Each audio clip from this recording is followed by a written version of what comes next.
And I will say it's very easy to speak truth from this podium when you have a president who is implementing policies that are wildly popular with the American people, and that's exactly what this administration is doing. It's correcting the lies and the wrongs of the past 4 years, many of the lies that have been told to your faces in this very briefing room.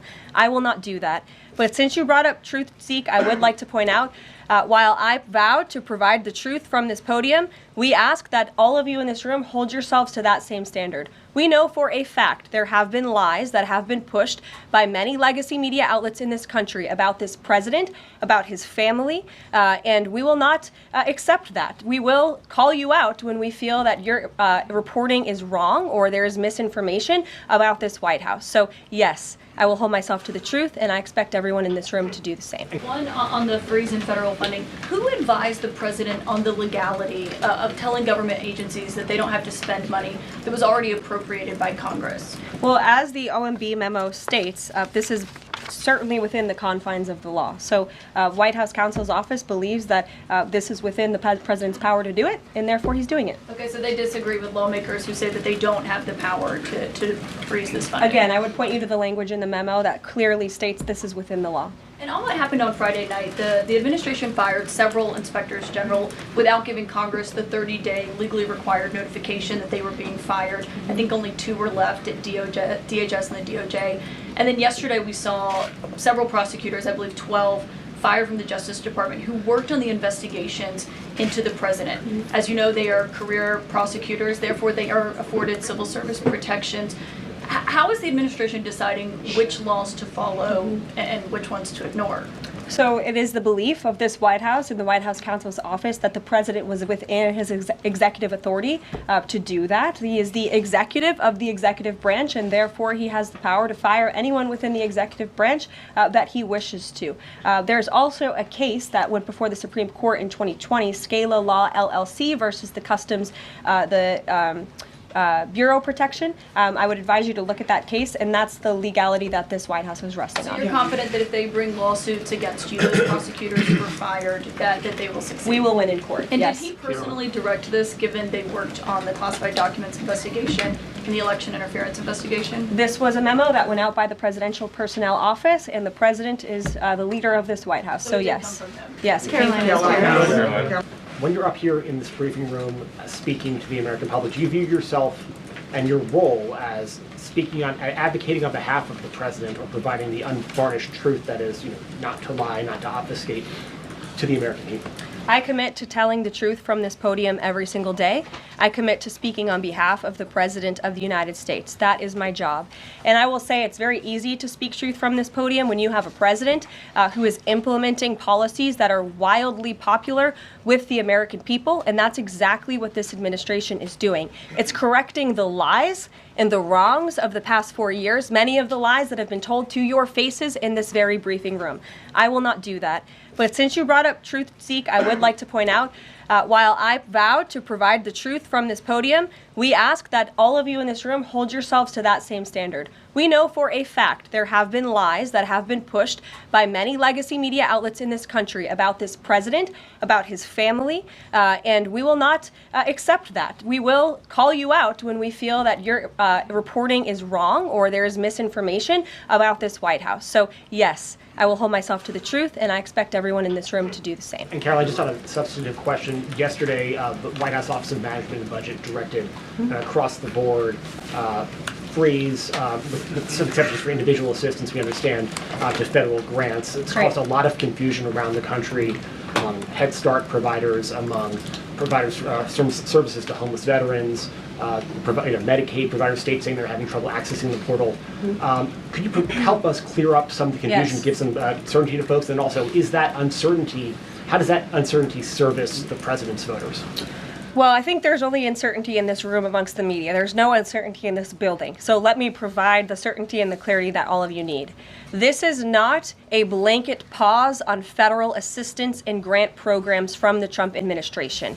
Individual assistance, that includes, I'm not naming everything that's included, but just to give you a few examples, Social Security benefits, Medicare benefits, food stamps, welfare benefits, assistance that is going directly to individuals will not be impacted by this pause. And I want to make that very clear to any Americans who are watching at home who may be a little bit confused about some of the media reporting. This administration, if you are receiving individual assistance from the federal government, you will still continue to receive that.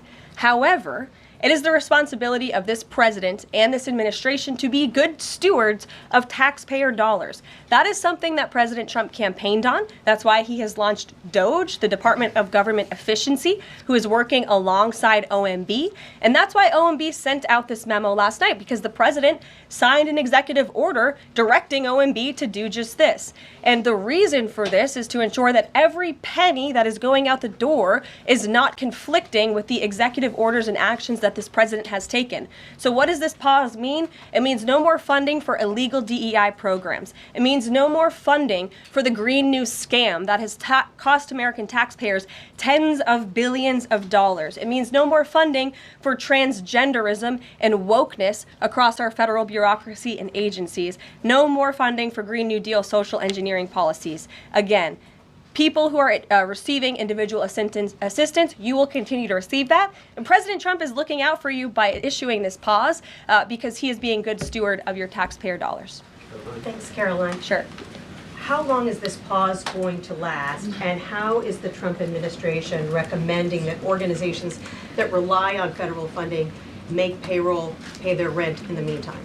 It is a temporary pause, and the Office of Management and Budget is reviewing the federal funding that has been going out the door. Again, not for individual assistance, but for all of these other programs that I mentioned. I also spoke with the incoming director of OMB this morning, and he told me to tell all of you that the line to his office is open for other federal government agencies across the board, and if they feel that programs are necessary and in line with the president's agenda, then the Office of Management and Budget will review those policies. I think this is a very responsible measure. Again, the past 4 years, we've seen the Biden administration spend money like drunken sailors. It's a big reason we've had an inflation crisis in this country, and it's incumbent upon this administration to make sure, again, that every penny is being accounted for honestly. Why impose this pause with so little notice? Why not give organizations more time to plan for the fact that they are about to lose, in some cases, really crucial federal funding, at least for a period of time? There was notice. It was the executive order that the president signed. There's also a freeze on hiring, as you know, a regulatory freeze, and there's also a freeze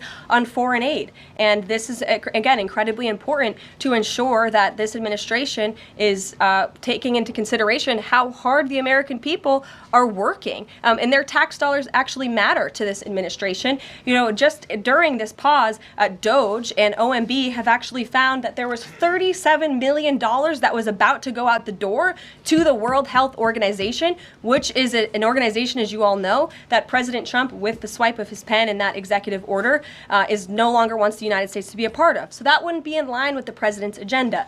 DOGE and OMB also found that there was about to be 50 million taxpayer dollars that went out the door to fund condoms in Gaza. That is a preposterous waste of taxpayer money. So that's what this pause is focused on, being good stewards of tax dollars. And so this doesn't Jennifer. affect Meals on Wheels or Head Start or disaster aid? Again, it does not affect individual assistance that's going to Americans. To follow up on Nancy, do you think there will be a list of who is affected and how much money is affected? How will these contractors and organizations know if they are actually having their funding frozen?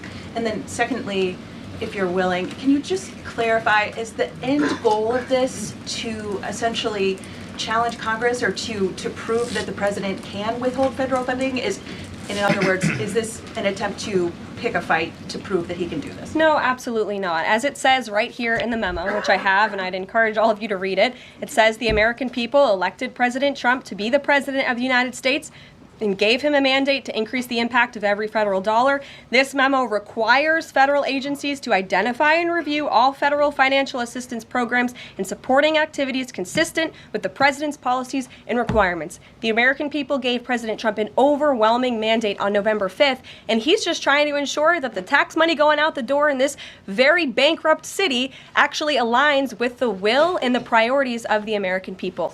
Brian Glenn. Yes. Welcome. You Thank look you. great. You're doing a great job. Thank you talked you. about transparency. And some of us in this room know how just transparent President Trump has been the last 5 or 6 years. I think you'll do the same. My question is, do you think this latest incident with the president of Colombia is indicative of the global, powerful respect they have for President Trump moving forward, not only to engage in economic diplomacy with these countries, but also world peace? Absolutely. I'll echo the answer that the president gave on Air Force One last night when he was asked a very similar question by one of your colleagues in the media. This signifies peace through strength is back. And this president will not tolerate illegal immigration into America's interior. And he expects every nation on this planet, again, to cooperate with the repatriation of their citizens who illegally entered into our country and broke America's laws. Won't be tolerated. And as you saw, the Colombian government quickly folded and agreed to all of President Trump's demands. Flights are underway once again. Karoline. Deanna. Two questions on deportations, if I may. President Trump had said on the campaign trail that he would deport pro-Hamas students who are here on visas. And on his first day in office, he signed an executive order that said, quote, "The U.S. must ensure that admitted aliens and aliens otherwise already present in the U.S. do not bear hostile attitudes towards the citizens, culture, government, institutions, or founding principles." So should we take this executive order as Trump saying he would be open to deporting those students who are here on visas but, hold pro-Hamas sympathies? The president is open to deporting individuals who have broken our nation's immigration laws. So if they are here illegally, then certainly he is open to deporting them. And that's what this administration is hard at work at doing. We receive data from DHS and from ICE every single day. From what we hear on the ground, ICE agents are feeling incredibly empowered right now because they actually have a leader in this building who is supporting them in doing their jobs that they were hired to do, which is to detain, arrest, and deport illegal criminals who have invaded our nation's borders over the past 4 years. That's what the president is committed to seeing.